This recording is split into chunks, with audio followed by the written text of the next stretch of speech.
Today we're demanding payment. Right. And we believe the only way to eliminate the wealth gap is through reparations. Hey everybody, let's go ahead and do a response video to this. This just sounds too funny to to even just ignore. So let's go ahead and listen to it, shall we? The wealth gap in this country is 90%.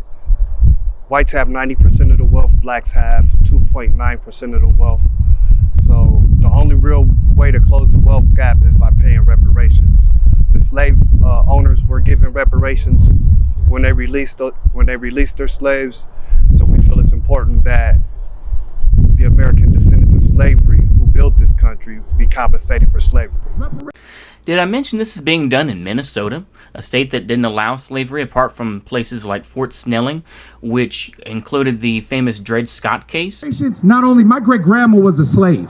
Her mother and father were slaves. Maddie May in Memphis, Tennessee. They have hung my uncles. They locked my father up while he went to Vietnam and had to go on the front lines in the jungle. When he came back from Chicago, when they treated him messed up, and then he was in the hood, he got shot up over south where George got killed. We have to talk about the historical pieces. So remember, they're in Minnesota, not Tennessee. For our people. And it's uncomfortable because now when you see black folks maybe possibly going to be getting $700,000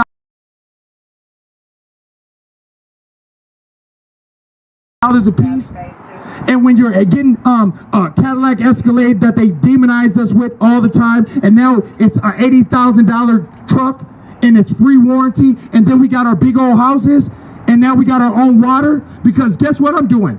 I'm going back and I'm reclaiming the land. Our proposal would be like if your family was here, if you're black and you've been here since 1965.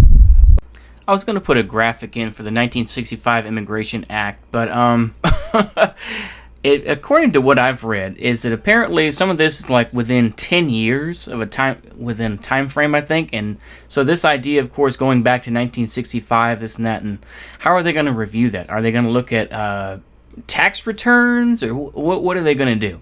So this is a very complex issue. And once again, this is being done in Minnesota. I guess they think that somehow this is going to expand and eventually get the ball rolling for a federal program, I guess.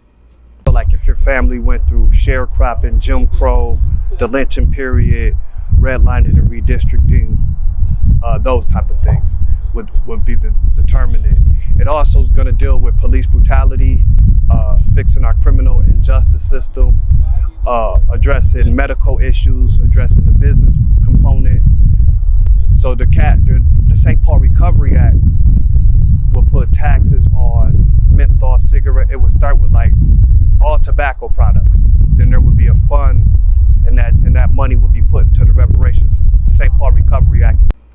All right, let me put this graphic up here just right quick here. So approximately in 2010, as we see that the black population is approximately 274,000.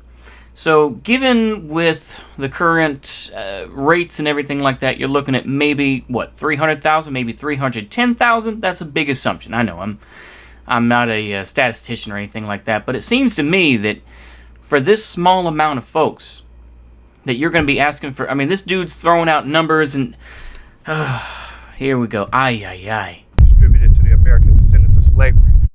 The best way to address police brutality is through reparations. The best way to help to address the housing gap in America.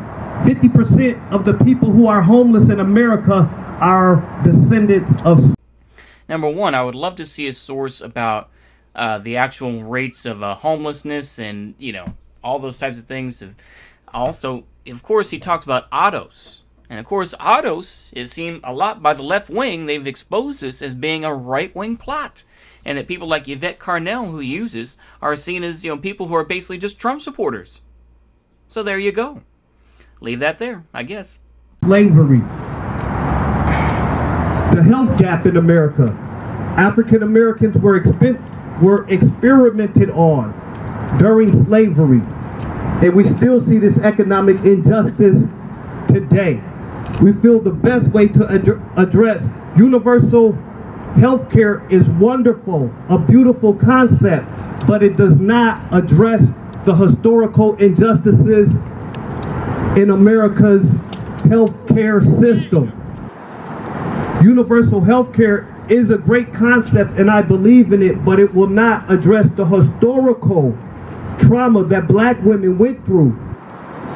So once again, I mean, we are of course making, it's like, yeah, universal healthcare is great, but hey, we endured more stuff, so we need better healthcare. This is something that the left is, in general, failing at miserably. And we see once again that race is becoming an issue. And there's no way that people like this can try to stop it. There's no way that they're going to try to reverse it, because they don't want to appear racist themselves. And so this is one of those things that, as much as they talk about my ID poll, it's always going to be an issue. Let's just face it and be honest, okay?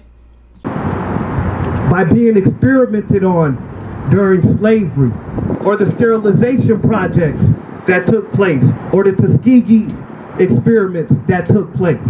Universal health care won't address that, but reparations will.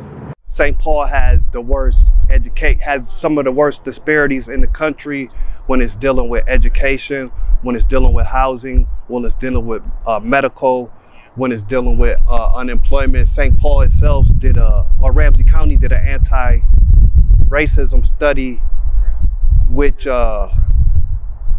said that their policies and procedures pathologize the black family, and it's not enough just to give job training. There needs to be reparations and compensations for what happened to Rondo.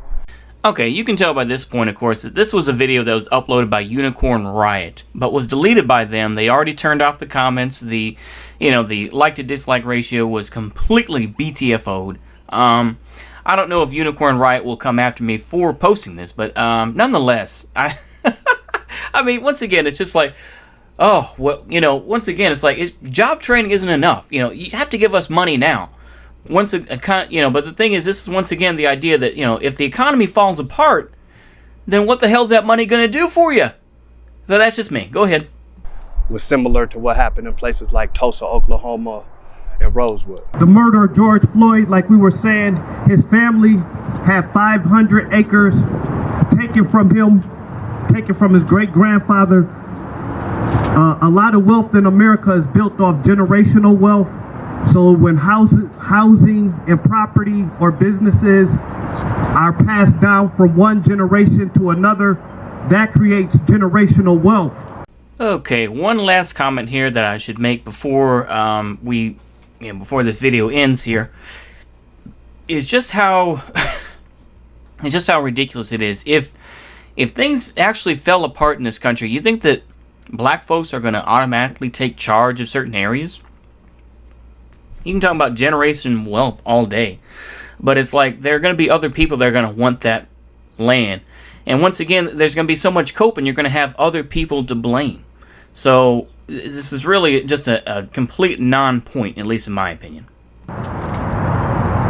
White America or slavery or institutional racism stole that from black lives who are descendants of slavery. Alright, I cut it off there because ultimately the audio was just absolute shiza. They didn't do a good job editing anything. I mean, if you think I did a bad job, like I say, this is just a quickie video I wanted to upload. This is going to be kind of long, but no longer than the live streams that I usually do. So I just decided to upload this tomorrow.